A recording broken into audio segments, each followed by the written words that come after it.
తల్లి గర్భము నుండి ధనము తేడెవ్వడు, వెళ్ళిపోయిన నాడు వెంటరాదు. లక్షాధికారైన లవణ అన్నమెగాని, మెరుగు బంగారము మృంగబోడు. విత్తమార్జన చేసి విర్రవీగుటె కాని, కూడబెట్టిన సొమ్ము కుడువబోడు. పొందుగా మరుగైన భూమి లోపల పెట్టి, దాన ధర్మము లేక దాచి దాచి, తుదకు దొంగలకిత్తురో దొరలకవును.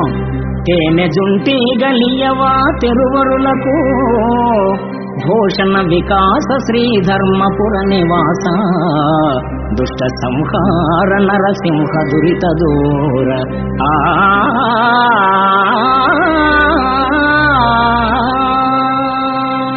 తల్లి గర్భము నుండి అవని తల్లి ఒడిలోనికి వచ్చినప్పుడు వెంట ధనాన్ని తేడెవ్వడు.